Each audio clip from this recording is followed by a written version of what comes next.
Okay, guys, I think we're live on the wrong channel, so I'll try this again. Okay, great.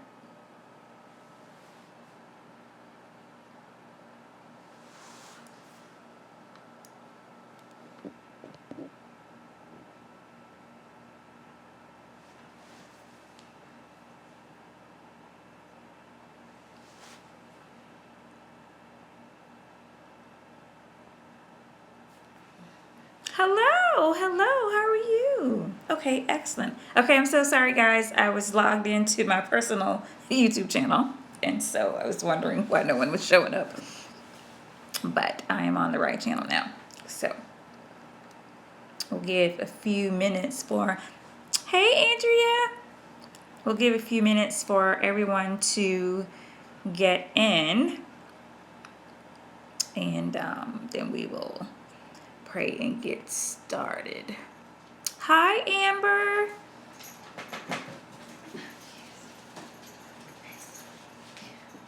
You what?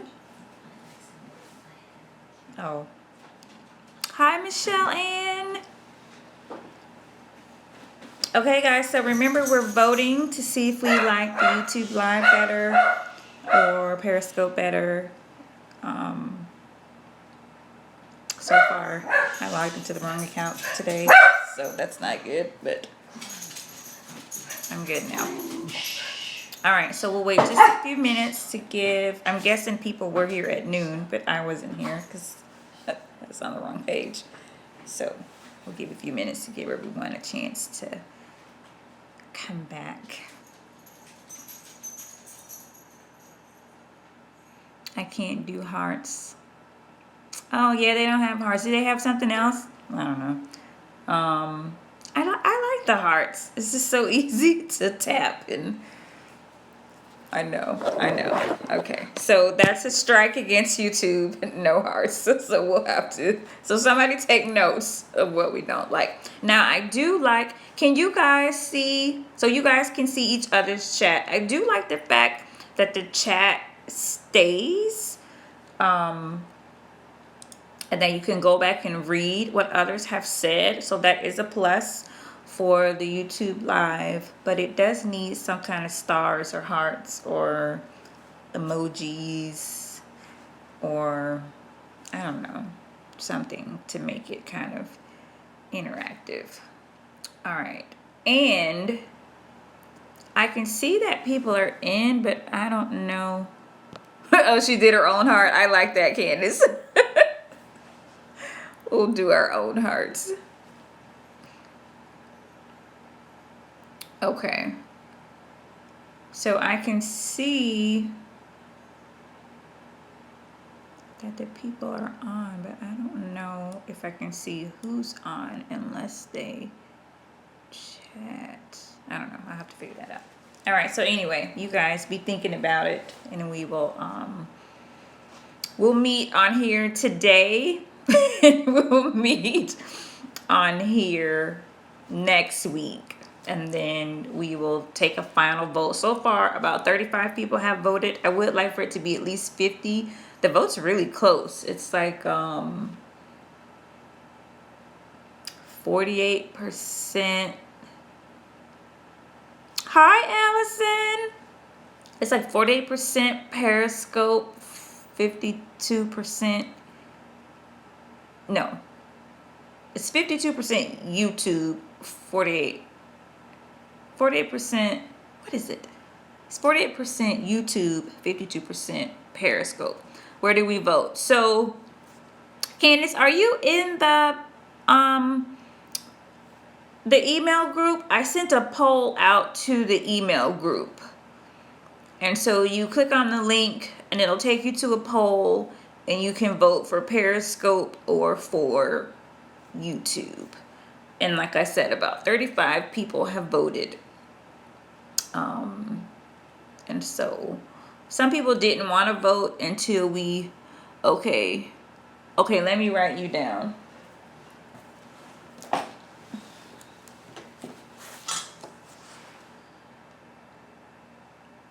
And I will add you to the the YouTube group. Hold on, I'll put that on my to-do list for today.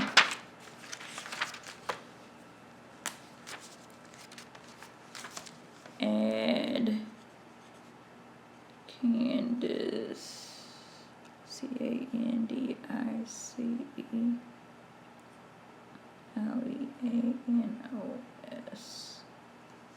at Gmail 210 principles. And what I will do is I will Periscope freezes too much. Periscope does freeze a lot. So that is a good that's a good observation. I do not like that about Periscope. And as a presenter, I don't really know when it's freezing. And I just see people coming in and going out and coming in and going out. And so I'm assuming there's some technical issue. But I don't know, that one right there might be enough to make a switch. But I'm going to write that down as a note, because it does have that problem of Periscope freezes. Yeah, it does freeze. It seems to have quite a bit of technical difficulties, which I don't know if YouTube has that. So, all right, well, let's pray, and we will get started. Lord, we thank you so much for the opportunity to meet yet again. We thank you for social media and the different platforms that are available for us to meet so easily and to ask questions and to commune together. We ask that you would be with our hearts and minds as we try to decide which platform is best for our communication. And we just ask that you would be with our class, that it would be a blessing to us all, and that each of us would be a part of the one family, well ordered and well disciplined, that is worth more than all the sermons that can be preached. This is our prayer in Jesus' name. Amen. All right, guys. So like I said, today we are testing out the YouTube Live platform. And I want you guys just to kind of be thinking critically. We did have the great comment. I just realized I can turn on notifications with YouTube. Yes, you can turn on notifications, and you will get an email, and you will get, hi Larry, you will get an email, and you will get a notification on your phone that tells you that the person is live. And so it will tell you that a video has been uploaded. So if I record a video, which I probably won't because we're doing them live, but if I were to record a video, if someone was to record a video and put it up on the channel, it would let you know that a new video had been posted. And it will also alert you if I go live, which I probably will only be going live on the times that we've scheduled. Unless for some reason it moves me, I moved to go live. I don't know. So that is a good thing, that you can kind of like the Periscope notifications that come up on your phone. But when my daughter was taking Calculus 2, I would get a notification on my phone because I had subscribed to her professor's YouTube channel, and it would show me when she went live, which I didn't really watch the classes live because she went kind of fast. And so if I'm trying to take notes, I need to pause and go back and kind of work out the problem. And so I normally went back and watched them. But, the ultimate reason that I wanted to initially switch to YouTube Live is because we do have people that have issues with Periscope, and I was going to upload the videos to YouTube. So I was recording them on Periscope and then uploading them to YouTube. But if I had a technical issue, then, now I wasn't able to get the video up. Whereas if I record it on YouTube, then I don't have to do anything else. It's just automatically on the YouTube channel. And so those who aren't able to watch it live are able to go back and watch it. Now, I did get this question, and I don't know if any of you guys don't have a YouTube account, but if someone can tell me if you can access these videos. Hi Maggie, good to see you. If someone can tell me if you can access these videos live without a YouTube account, I think you can. Because I think you can just come to the channel. Hola, ¿cómo está? I think you can just come to the channel and see that it's live. Yes, you can. Okay, great. But I have a YouTube account, so I don't know the answer to that question. So somebody was like, do I have to sign up for YouTube? I have no idea because I have a YouTube, so I don't know. I would think that you wouldn't have to, but I really don't know but I know you don't have to have a Periscope in order to watch the Periscope videos. Like someone can just send you the link and you could just click on the link and watch the video. But I wasn't sure about that for YouTube. But I told her just to try it, and see if it works. So, all right, guys. So today we are discussing our upcoming class and taking any questions that you might have specifically regarding the class. But if you have other questions, then that's fine as well. I do have to leave today at 1, and so we have about 45 minutes to discuss.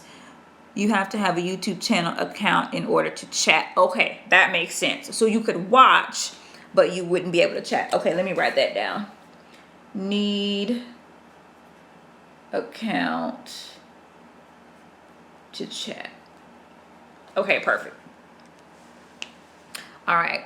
So guys, if YouTube had the hearts, I think my vote would be YouTube because I do like the little hearts on the screen. It's so pretty and cute.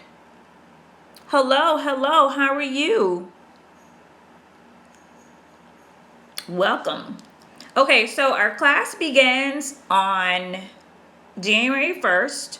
Our first live meeting will be on January the 5th, that Friday at noon.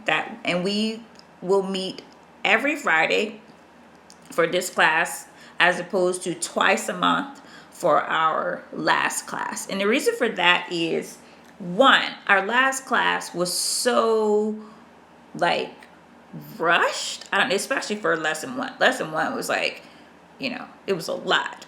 And so I really wanted us to slow down and take our time and take it all in and just, get more of an understanding, have more time to discuss each part, right? So the less you have gone over, then the more you can actually discuss it. And so we will meet every Friday. The way I'm working on the calendar so far, we will have lessons for Sunday through Thursday. Friday will kind of be a review day. You can take time, you can write down any questions you might have, any points you might want to discuss. And then Sabbath will be a rest day if you want to read. I think it's totally appropriate to read the material on the Sabbath because it is from the Bible and the Thoughts from the Mount of Blessing. So it's not like we're reading anything that's not spiritual and character building. So I don't stay away from assignments on the Sabbath because I feel like there's something wrong with it. But, I want you to have time to go back and read, to catch up on any reading that you might not have done, to get ahead in any reading. Maybe a day during the week is a busy day for you and you could use a Sabbath afternoon to read. So, you fit that in your schedule as you see fit. So, are there any questions about the class? And then once we finish the class, just like we have done this year, we will have the last few months. We probably won't have as many months this time because we're going to go slower. So last time I think we finished in July. This time we probably won't finish until about September, maybe even October. I don't know. Depends on how fast we go. But we will have at least a couple of months to do what I consider practicum, where you are now putting into place the things that you have learned. And obviously hopefully you'll be doing that as we go. You know, you learn something new and then you implement it. But this will be the time where you can just kind of take in what you've learned, and then, okay, so we're supposed to be this family, well disciplined, well ordered, but like, what does that mean? Like, it sounds good, but how do we actually accomplish that? What does that look like? And so for those who, is there a syllabus with the reading schedule? So there is a syllabus that I'm working on. If you would like, you can go to the Google Drive and look at the one from this year, from the last class. The one for the next class will be different because we won't be covering as much material, but it will give you an idea of what we did. How does one teach the family lessons every day, and what happens if you skip some day? Okay, so are you talking about the family Bible lessons for worship? Is that what you're asking about? Yes. Okay, so what we do is we do one lesson a week. So if we don't get to every lesson, then we move on to the next week's lesson. So say, for example, we do try to do them every day, but let's say we don't, for whatever reason, somebody's sick, or if we're traveling, I usually just do it in the car because I have them on my iPad. But let's say for whatever reason we don't get to a lesson. So today's Friday, today would be day 6. So what you could do is tomorrow, when it's just review, you could read day 6 that you missed, or you could do kind of like a summary of what the lesson is about. So I would just kind of read over it to see if there are any pertinent items that you feel like you may have missed, and kind of throw that in to the next day's lesson. Or sometimes what we might do is, if we miss the morning, then do it for evening worship, or do it sometime in the afternoon as a part of school. Just kind of work it somewhere into the part of the day. But if you can't get it in at all, then you just go to the next day's lesson, or just so maybe you wouldn't get through all the lessons in that week. So let's say you're supposed to start on Sunday, because Sunday's day 1. So let's say you don't have worship on Sunday. Then on Monday, I would start on day 1, because we're going to present the lesson, we're going to present the memory verse, we're going to present the character quality, and then now on Tuesday, we're on day 2 instead of day 3. So, and then when you get to the end, you just might not do the last lesson, or you kind of combine 2 lessons into one. So instead of just reading the lesson, you're just giving a summary of the lesson. So if that makes sense. Let me know if that answers your question. But is that the same for smaller children? If this is their curriculum, their activities that go with it? Right. So I would say it would still be the same, because the activities are really just extra. Their activities are not required. So you don't have to do all of the activities. And so if you skip an activity, let's say that you had 5 activities planned for the week. Okay, so now you're going to do 4. And you can pick the one that you want to skip. So, and also maybe you make up a school day on Sunday. If you really feel like you want to cover that information, then you could cover it at a later time. Because the whole point is you just want to go over the information, but you don't have to do it in a school setting per se, where you're sitting at the table, you got the books open, we're in class. You could do it you could be discussing it while you're doing your chores. You could be discussing it in the car, on the way to church, on the way to Walmart. You could do it at another time, as long as the information is covered and the lessons are learned. So that's my suggestion on that. And if you find that you're missing them regularly, then you may want to present it in a different way. And so you would read the entire lesson. So kind of like Sabbath school, like the children's Sabbath school at church. So you present the entire lesson, and then you have the daily lesson throughout the week, right? But you're not reading the daily lessons in the class. So you could just present the lesson in its fullness and glean from the different days. Does that make sense what I'm saying? I don't know if I'm getting that across very well.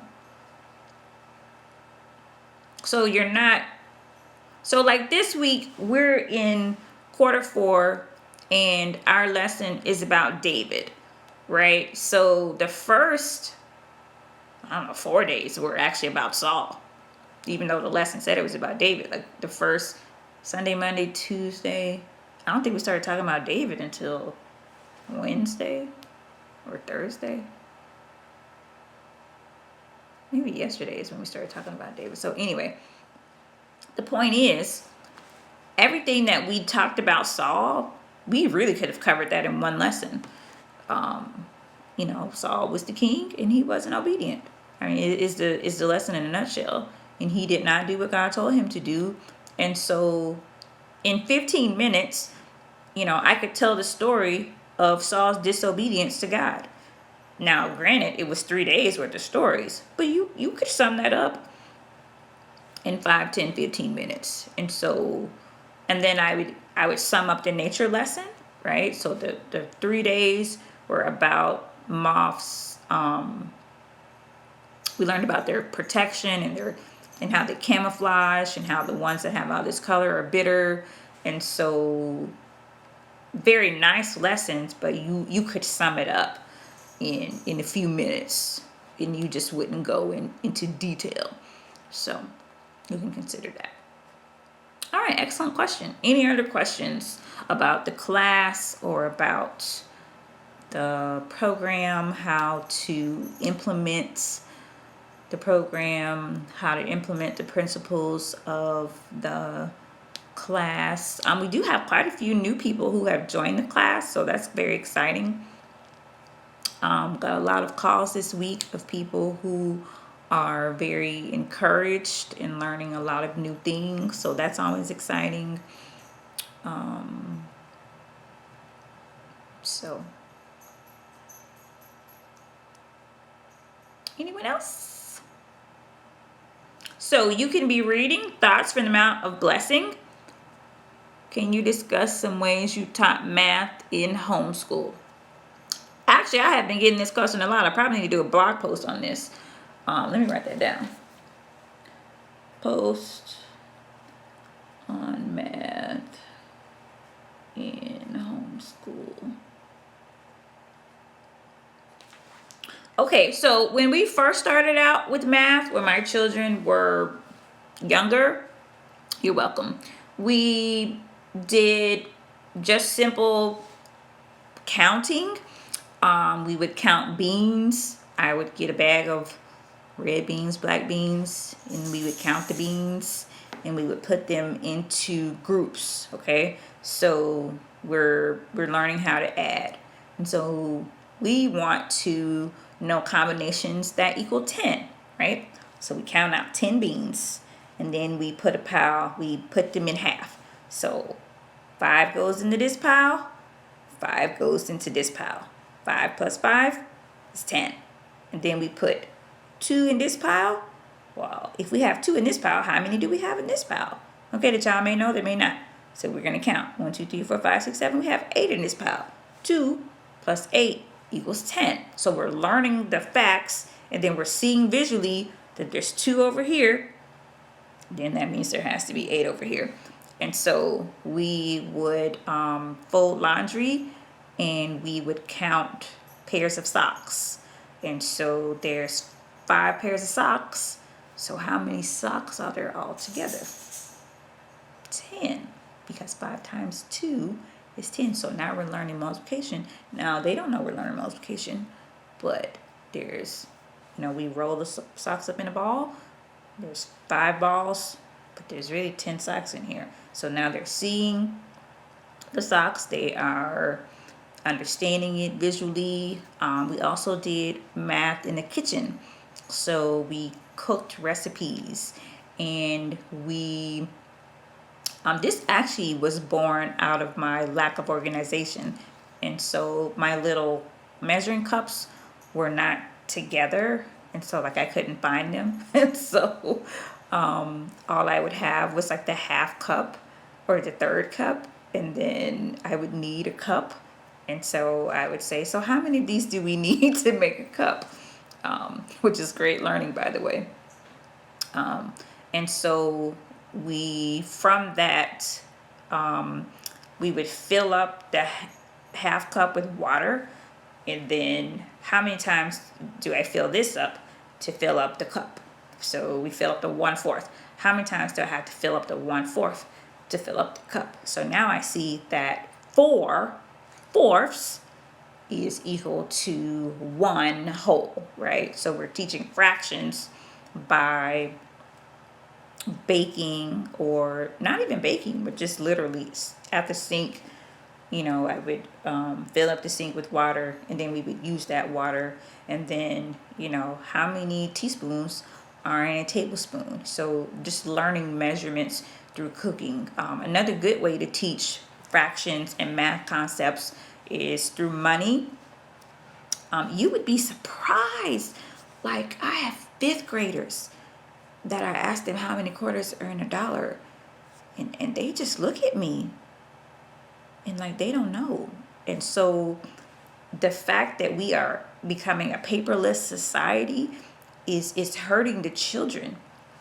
And so take your children to the grocery store and pay in cash, and let them see the dollars. Let them see the change being given back. Let them estimate how much money they're going to get back. Make sure that they know that there are 10 dimes in a dollar, 4 quarters, 20 nickels.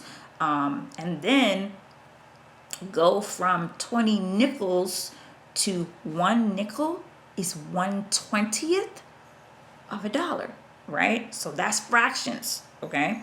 And so you can easily put that into multiplication, addition, subtraction for money. You can do the same thing with time. So time is broken up into minutes, hours. So now we're learning base 6 and 60. So 15 minutes is a quarter of an hour, 1/4. Is there anything with this program that I can start now with my 1.5-year-old? Probably not directly. So honestly, with the 1.5-year-old, I would count beans, and I would work in the kitchen, and I would let them assist and let them in hands on. So you're making a recipe, and it calls for 1 cup of flour. Family worship and daily participation. Have them get the cup. Do they know where the measuring cups are kept? A 1.5-year-old can know that. Can you go and get mommy the measuring cups, please? And now they know measuring cup, and now they know what the measuring cups do. Now they know what it means to measure. And so you're going to say, mommy needs 1 cup of flour. And then they're going to look at you, and then you're going to show them what that means. And then, next time you're going to say, mommy needs 2 cups of flour. Okay, and so now they're going to count 1, 2.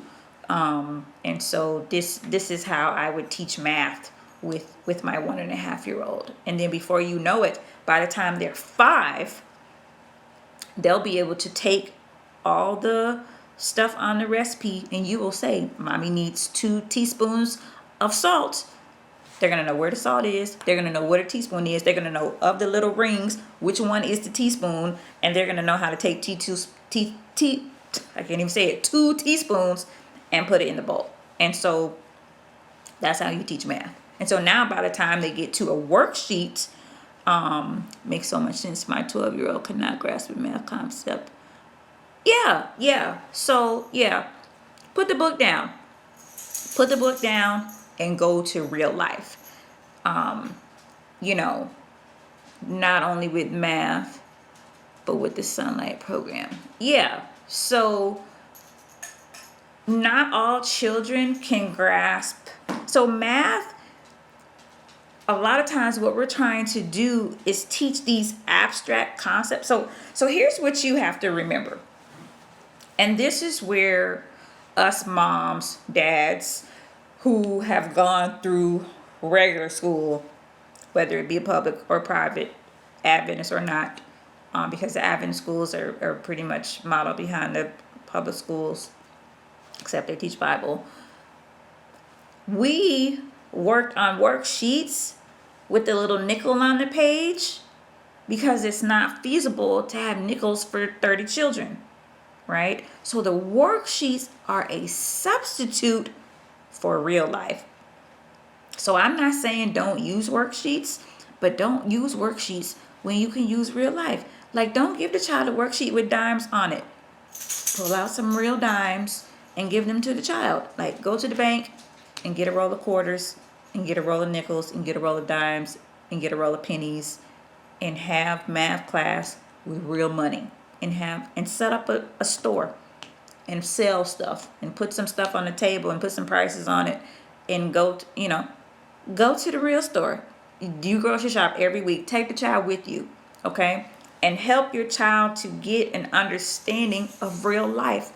How much do apples cost? 99 cents a pound? $5.99 a pound? Like, which one of those numbers makes sense? When I lived in the Atlanta area, I had a girlfriend there. Like, she didn't know how much produce cost. This girl is a doctor. She has a medical degree. And she didn't know how much apples. Like, do you go to the grocery store? Like, what are you doing? Like, she's just totally not aware. Okay. And I said that to say that our children are just not aware how much this gas costs. How much this, okay, so you need to go out of town. How much is it going to cost you to get there? Have these conversations with your children if you have a 12-year-old, your 12-year-old should know how much gas costs. Your 12-year-old should know how much apples cost. They should know how much grapes cost. They should know how much bananas cost. They should know how much a box of pasta costs. They should know these things because they eat it, they can understand it.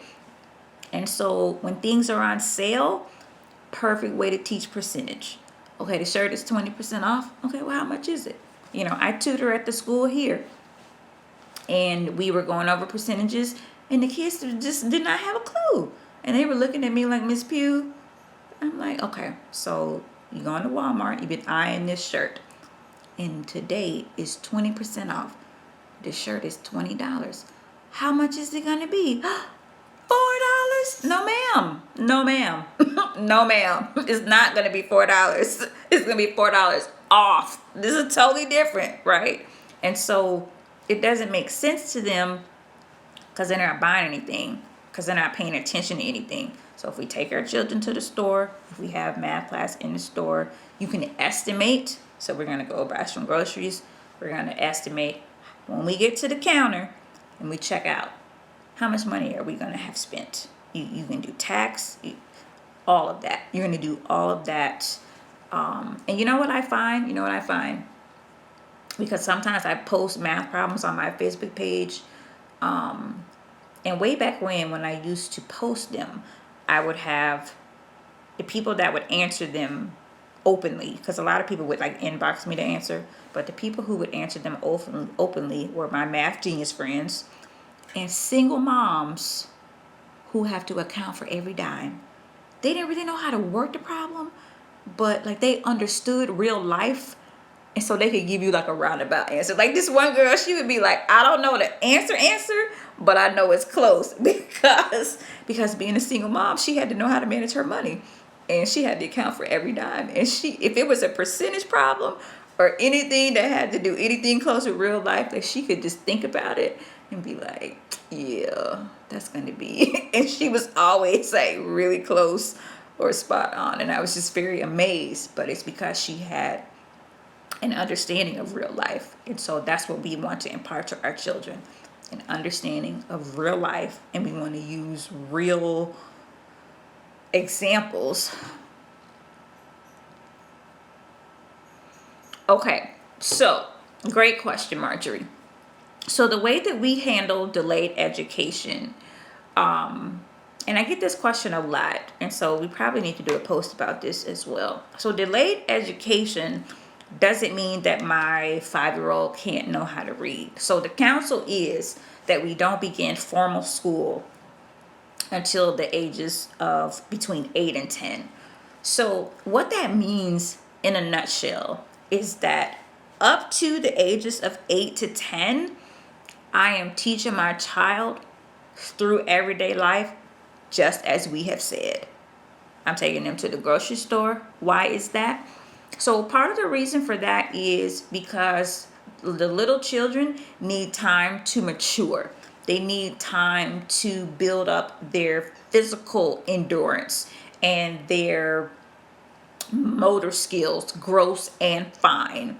And so what we have found, and studies show this today, is that children who have developed their motor skills first learn better because there is an order to development. So and teachers who teach reading have told me that they can always tell the babies who never crawled.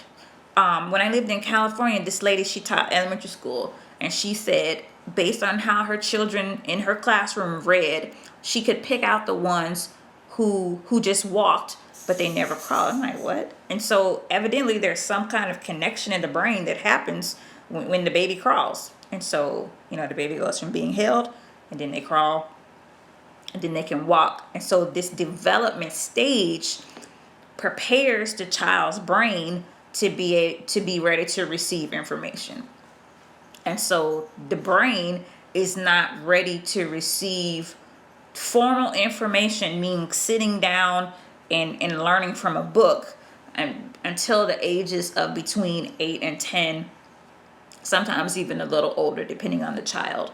And so what we want to do is we want to teach the child from everyday life. So we're watching the child, right? So we're going to have our family Bible lessons in the morning. Every child's going to have their Bible out. Even if the child can't read, we can still let them learn their letters. Absolutely. So that's where I'm going. Absolutely. So this is what you're going to do. You're going to be putting your felt on the board. You're going to be having your Bible open. The little one's going to be sitting on your lap, and you're going to be reading. So the little one who's interested is going to say, Mommy, what letter is that? And you're going to say, shh, be quiet, we're reading, right? But the child is going to keep asking you 5 million times, Mommy, what letter? Mommy, what letter is this? Right? And so you're going to tell the child what letter it is. And so the child who's not interested is not going to ask any more questions. The child who is interested is going to point to another letter and say, Mommy, what letter is that? So now Mommy knows that she needs to be teaching this baby the letters. What I did for my daughter before she was 2, when she could walk, before she could walk, maybe around she could walk, we'll say that, I had letters in the bathtub. They stuck on the side of the bathtub. I think I got it from Toys R Us. I don't know where I'm going from, maybe Walmart. And so when she was taking a bath, the letters would be around the tub, and we would point to the letters, while she's playing in the tub. What is this? A, apple. And she would say, A, apple. Okay. And then once she got that down, we went to B, bear. And then I had the magnetic letters. I put those on the refrigerator. So when I was in the kitchen cooking, she would be over at the refrigerator looking at the letters. And this is how she learned her letters. And so by the time she was 2, she knew all her letters, the sounds that they made, and the word that went with them. No formal training in the bathtub, in the kitchen. Okay, sorry guys, somebody was calling me. I think I lost my connection. Am I back to you guys? Okay. So, the point that I was making is, wait a minute, I see. How about to have music classes like piano lessons? Is it good for 5 years? Okay, so same concept. I would not put a 5-year-old in music classes. Now, if you happen to have a piano in your house and you play the piano and you sit the baby on the bench next to you while you're practicing or playing, Or you have an older child that's practicing or playing, and the little one is sitting there, and now they're picking something up. But studies have shown that children who start lessons at 5 are no more advanced by 12 years old than children who start at 10 in those 2 years, because they are now ready to learn and to sit and to take instructions. In those 2 years, they will advance more than the other child will in the 5 to 7 years. That's what the studies show. And this is the counsel that we have been given.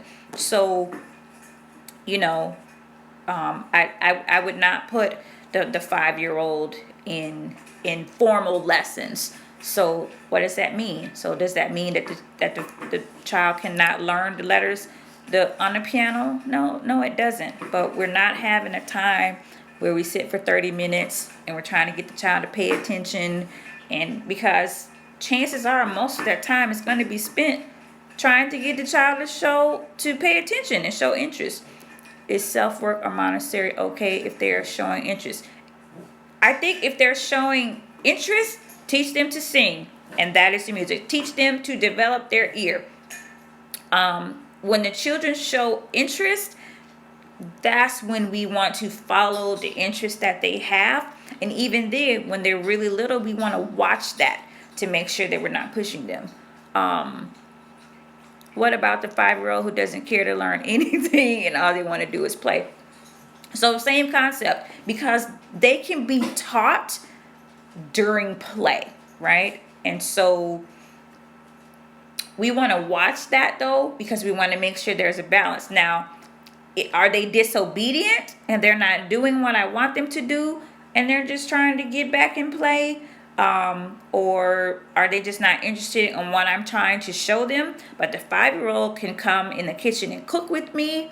The 5-year-old can help me wash dishes. The 5-year-old can help with laundry. The 5-year-old can help load the dishwasher. There's lots of, the 5-year-old can sweep. So the 5-year-old needs to have chores and they need to have responsibility. And so they're not always able to just play because they do have to work. And we teach them that the child who doesn't work doesn't eat. So, and that rules in my household. And my son can tell you, that if he hasn't done his chores, then his breakfast will be waiting for him. Because, if you don't work, you don't eat around here. So, all right. So what I want you guys to understand is that but he does do his chores. Okay, absolutely. So what you can do is, I don't know if you were on when I was just talking about how we get them. Now, let me say this too, because you said he. My son, okay, now my daughter, by the time she was 4, she could read, really well, okay? Because she was really interested in learning how to read. My son was 9, 10, and getting him to read, we would sit around the table and have family worship, and each of us would read a Bible verse, and my daughter would say, skip him, don't let him read, because it would take him 5 minutes to read one verse. Just it was so painful, but he was not interested. And so we would read very slowly, exactly. And so I didn't push him.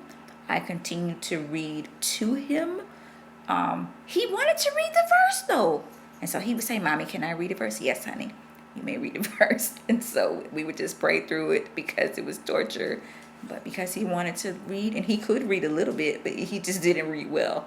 And other than the family worship time, he just wasn't interested. And so I would read to him. But when my daughter was little, she would try to take the book and say, Mommy, let me read it. What? Really?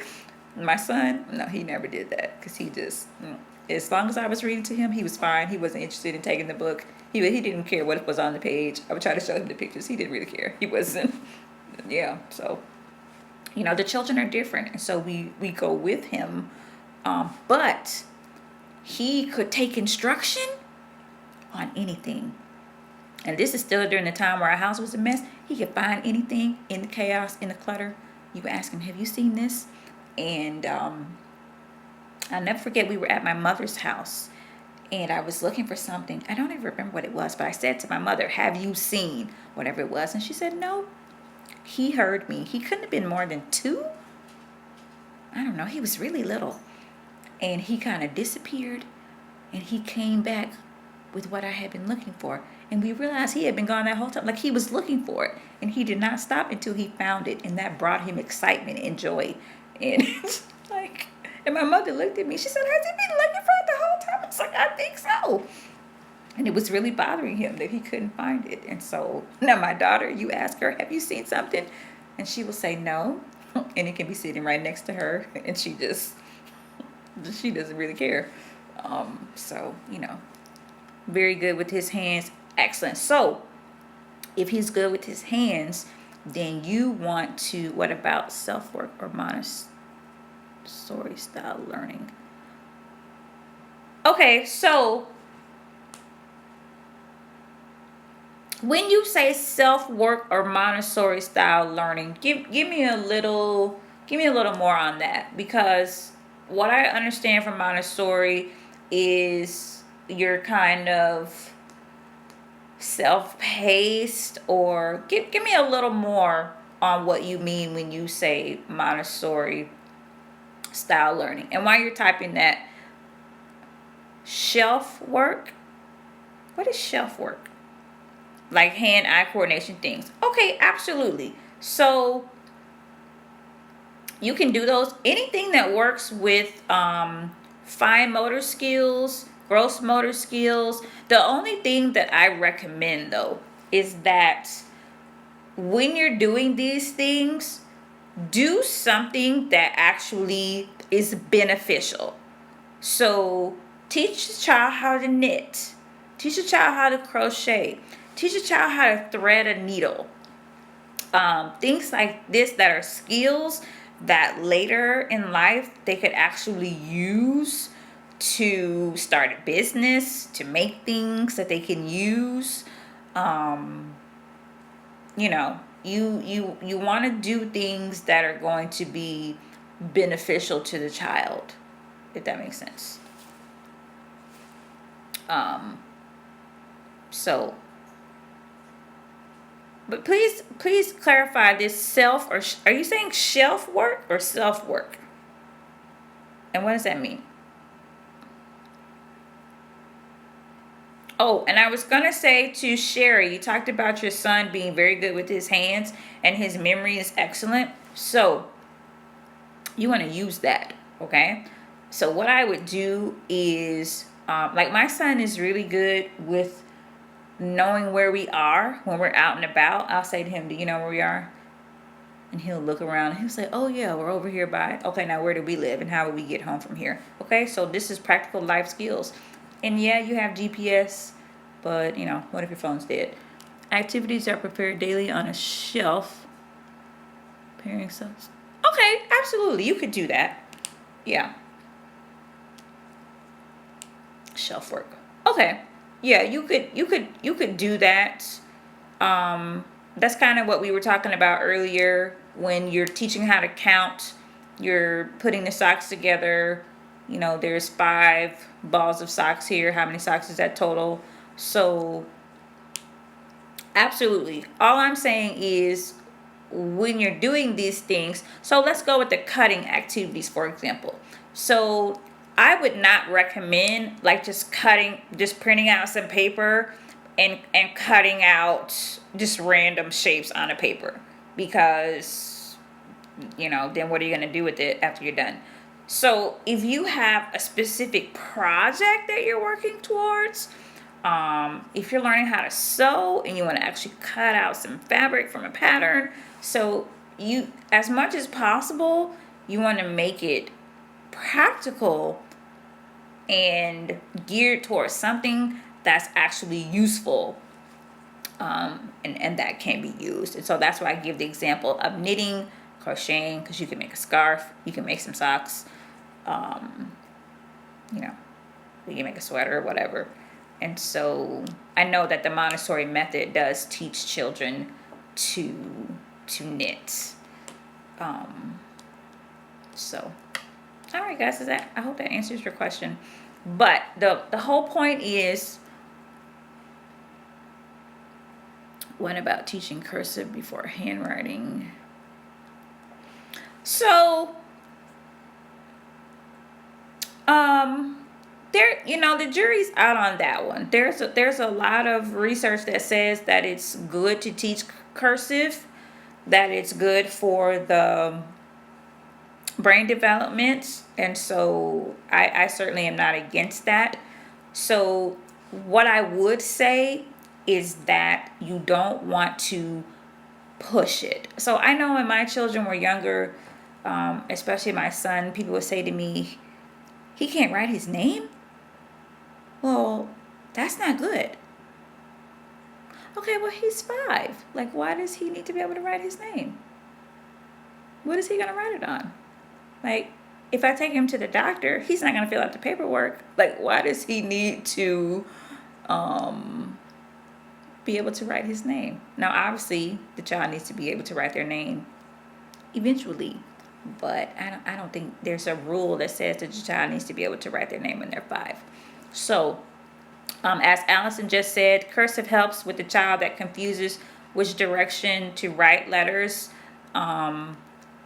Okay, cursive teaches direction. And I have been told, or I'm sure I've read, that cursive actually helps with motor skills, and I forget what the other thing was. There was an article that I read about cursive, and that is supposed to be very beneficial. But here's the thing. The issue is not really whether or not the child should be learning to write cursive. If you want to teach a child cursive, I think that's great. But don't spend more than about 10 to 15 minutes a day on the handwriting. And to begin with, I would go outside and write it in the dirt. I would put some flour in a pan and let the child write with their finger. You're just doing just very,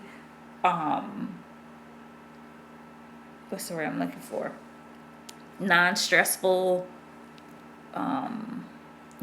activities. And so it's not like their handwriting has to be perfect at first. They're just getting used to, because for some children, it's very hard for them to use their hands because they have not developed their fine motor skills, which is why you're going to spend time outside. You're going to let them run. You're going to let them play. You're going to let them jump. This is going to get their gross motor skills up, which is going to in turn help them get to their fine motor skills. Oh, please, Allison, that would be great to share what we're doing in the 15-minute class. Absolutely. I think that would be beneficial to many people here.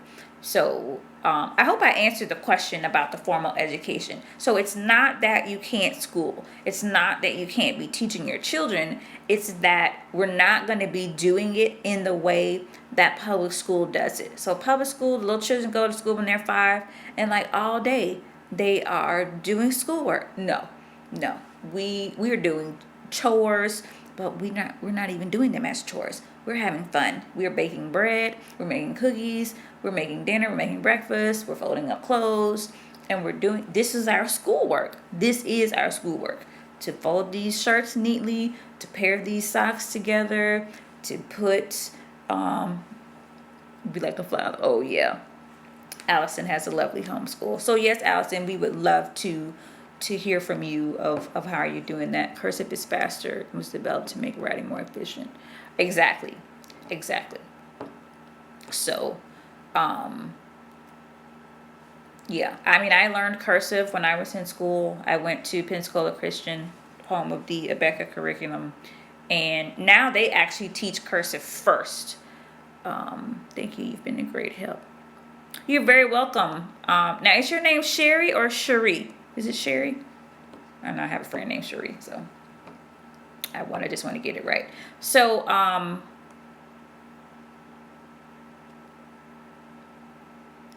Sherry, like cherry, but Sherry. I hope I'm saying that right. All right. So guys,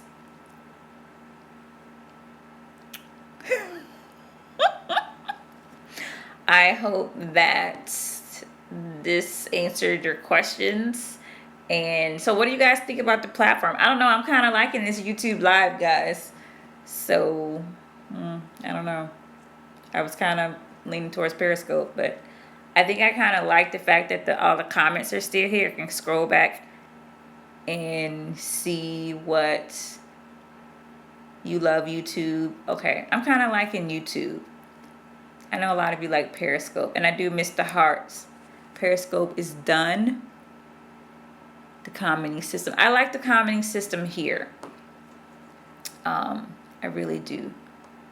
I like YouTube for the live comments too. Yeah, I think I'm leaning towards YouTube, guys. So we probably will stick with YouTube, but we'll meet here again next week, and then we'll decide. You change your vote to YouTube. I'm telling you, the poll is like so close. I thought it was going to be like overwhelmingly Periscope, but it's not. So it is leaning towards YouTube on the vote. So you are very welcome. Thank you guys for joining. You still like Periscope?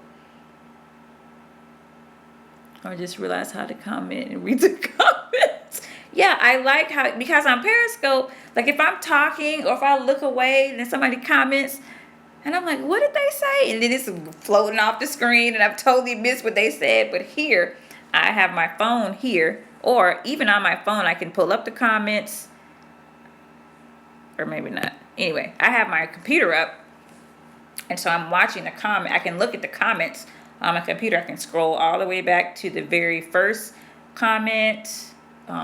So I like that. You know, if I'm talking and I miss something, I can just go back and see what they said. My son says he's going to be my technical guy, so he's going to he wants to moderate the people, like whatever that means. So he's going to be moderating you guys, so you guys better behave.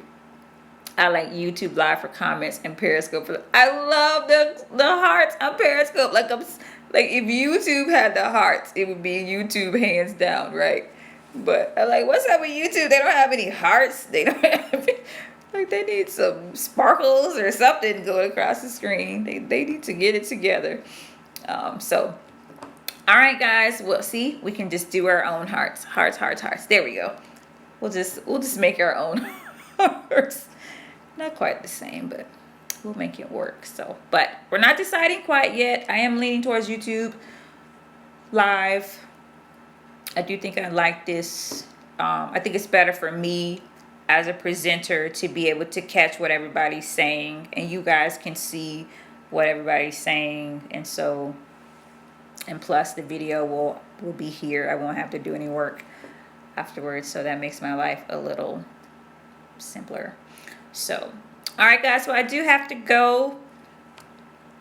I've got some stuff that I need to get done today. Have a blessed Sabbath. Thank you, Candace. You have a blessed Sabbath as well. I'm going to add you. In fact, I'm going to add you right now.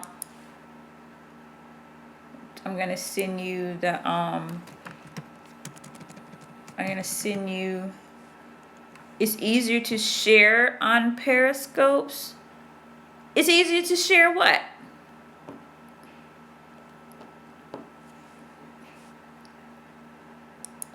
What do you think is easier to share on Periscope?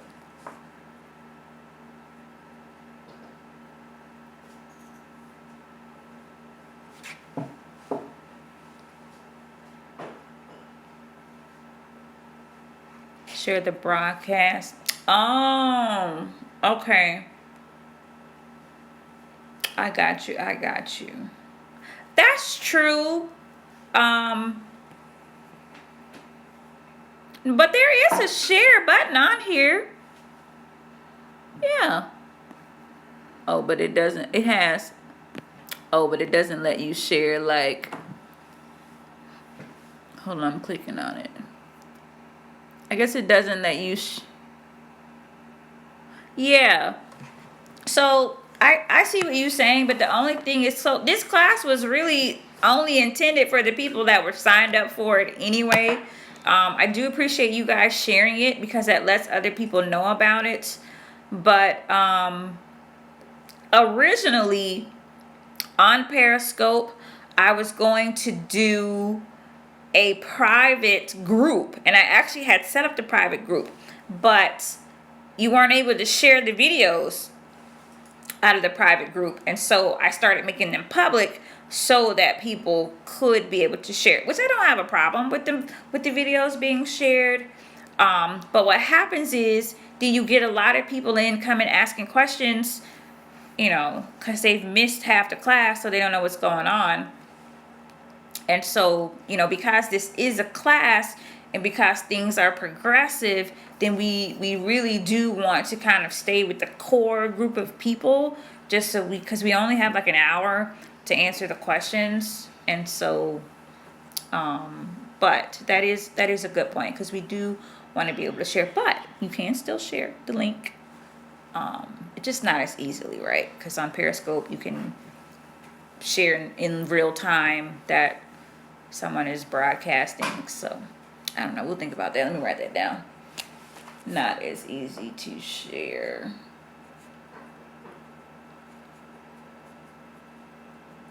But once we finish, feel free to share the link. Feel free to let people know that they do still have time to sign up. I will keep the registration open until, Andrea, how long did we keep it open last time? Maybe last time we kept it open too long, actually. We'll probably keep it open for like maybe a month after the class has started. Maybe not even that long. I don't know. Because it's just hard to keep adding people in the middle of the class, because you wind up having to go back and cover a lot of what you've already covered. And so, yeah, we'll pray about that and see. And I kept saying, no, we're going to keep it open. And Andrea's like, you need to close it. I'm like, no, not yet. And then I should have listened to Andrea. Okay, give me your email. Or just put it in here and then I'll have it. And I'll write it down from the chats. I know, Andrea, I'm so sorry for being hard-headed. I was like, no, Andrea, we have to give the people a chance. She's like, okay. And yeah, sure enough, it got a little out of control. So we're going to give him a few weeks. Because we've been pubbing it for a couple of months now. Seeds of Truth at yahoo.com.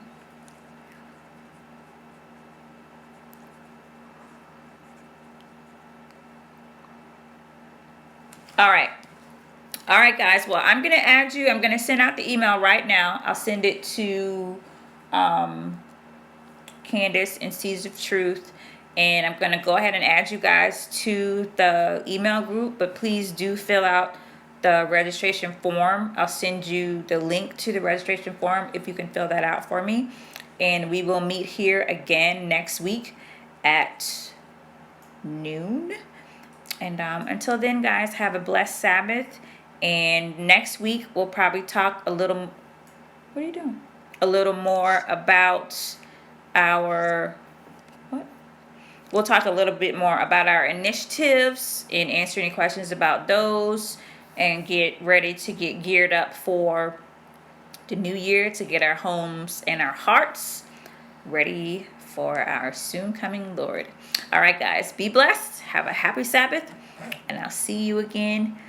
Do we register again if we did last year? No, you don't need to register again, because if you're already in the class, then, you're already in there. What book can we start reading? You can start reading Thoughts from the Mount of Blessings. And you can go to the Google Drive and read Lesson 1 from the 10 Principles of True Education class book.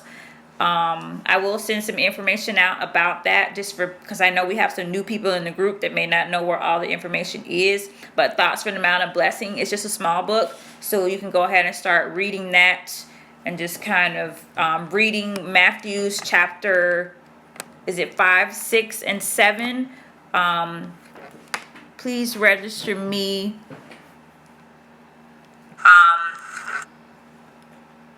My son is so, what are you doing? Okay. All right, welcome, Jasmine. I will add you as well. Okay, guys, I do have to go, because you know how I am. I'll be on here, it'll be 1:30, and I got to go. So I'll talk to you guys later. If you want to join the group and I didn't see your message, I think I can go back and look at these later. I will check the chat just to make sure I didn't miss anybody. But email me at yolandamarie73@gmail.com. yolandamarie73@gmail.com. Let me know you want to join the class. I will send you the link for registration, and I will add you to the email group. All right, guys, be blessed. Happy Sabbath to you. Love you all, and see you next week. Bye-bye.